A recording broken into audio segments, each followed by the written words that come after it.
Hello everyone. So today we are going to be taking a look at a new saw I picked up at Ace Hardware. So this is a Skilsaw worm drive. The HD77 is the model of it. It is assembled in the United States, I think. So it's the newer one of it. It is still the old school style, so pretty good all around, I think. Again, I got it at Ace Hardware. It was $169 regular price. I had a bunch of coupons or Ace Rewards, so it was a lot less than that. I can't, on top of my head, I can't remember. Maybe 130 bucks, 120 bucks, something like that, but still a pretty good deal. So it is a 7 1/4 inch drive saw.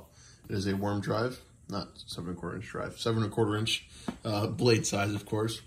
So, of course, durable worm drive gears, patented anti-snag lower guard. Your typical Skill old school type of look to it, right? On the back side's the same exact thing. On the top, we have the marketing for the worm drive itself. So 5 times longer. Worm drive gear lasts 5 times longer than the hype weight gear, which is what our normal saws are. And of course, patented anti-snag lower guard, protector inferior. Yeah, that's different language, clearly. Nobody called me the smartest. So let's take a look. I opened this already. I wanted to take a look when I first got it to make sure I was getting what I was paying for. So we open the packaging. It's kind of a weird little cardboard layout. Not bad. And I'm going to take the saw out, if it will come out. So we have our saw. So again, you can tell it's the old Skilsaw because it has the old Skilsaw logo on it. This is the HD77. So not your typical Mag 77 that you see nowadays. So a little heavier. It's made out of aluminum and steel rather than magnesium. For the blade guard, the foot is steel, of course, instead of magnesium. Overall, pretty good design. Again, it is, let's see if you can see, it is assembled in the United States. So this was after Bosch took over the Skill brand. From what I understand, these saws really aren't much different than the Made in the USA saws, except for the fact that Bosch, first of all, was outsourcing some of the parts. So I think things like the plastic are not American made anymore. But this was also during the time, again, if I remember, that tool companies like Craftsman were getting sued over the fact that they're claiming made in the United States, and a lot of their stuff was made in the United States with the global components. That's why you see that now all the time, right? Words. Made in the USA with global materials. Stanley Black & Decker's famous for that. So I think they got rid of that problem with going to a assembled in the United States. Overall, just, I never used it yet. So overall, just appearances of it. The blade guard is good. The spring works perfectly fine. Of course, it's brand new. You hope so. Very thick. I'm pretty sure this is aluminum. I guess I can test that, right? So I have a light. Yeah, nothing. The foot's clearly steel, but the blade guard on the top and the bottom is aluminum. You have your spring right here that is the action of the blade guard, right? That gives you the springiness of it. And then you have a rubber stop inside of where your blade goes in order so you're not slamming shut on steel. That's where you get that bounce. It has adjustments on the side for your depth of cut. So it goes up to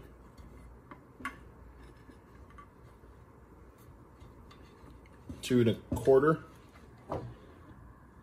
right there. That is also steel, it looks like. And then you have your angle on the front, right there. So, sorry, it's kind of awkward to wheel this around considering it is not the lightest thing in the whole world. Casting looks pretty good. We have our oil on this side, and we have our tag on the top, which I already showed you. So, I figured, why not? Let's put a blade in it. It comes with a blade. So, let me get it out.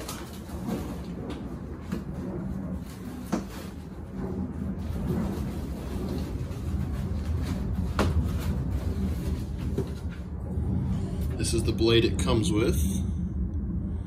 So for model 77, building America since 1938. So not bad. And then we have a wrench in the box as well.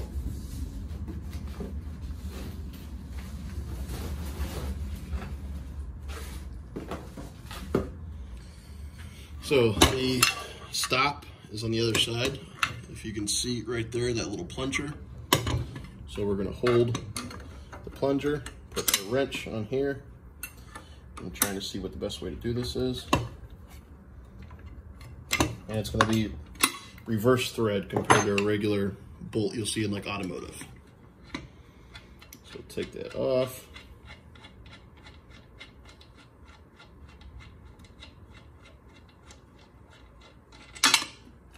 There goes our blade.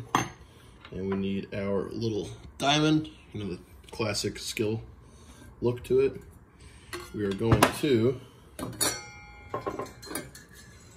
with one hand, hold the blade stop up. We are going to put our blade into place. The teeth going towards the front of the saw, because again, saws cut upwards. And then we are going to put our stop back on. And we are going to take our screw. Again, reverse thread. Make sure you understand that if you're going righty-tighty, it's never going to tighten. It's just going to sit here and spin and spin and spin and spin. It even says on the screw head which way to go. Now we're going to take our wrench, put it on there, and we're gonna hold our plunger on the other side and tighten it up. So our blade's on. We'll do our first plug-in and see how she goes. If I can find a place to plug it in, up here. All right, so.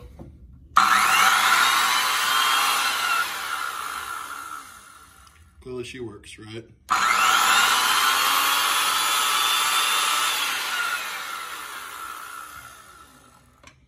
All right, so the last thing is unplug that so I don't actually cut my fingers off. We have a book, of course, our instruction manual, right? So that's going to show us all of our handy dandy notebook stuff and our little key that I have no clue what's for, so I'll have to read the instruction manual. All right, well, thanks for looking. And if you have any questions about this, ask.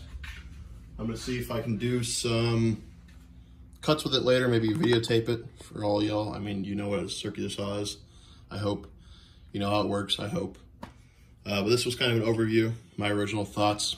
If you don't like it, sorry. I'm not gonna change it, considering it's what I like to do anyways. All right, if you have any suggestions, any questions, leave them in the comments. Otherwise, I'll see y'all next time.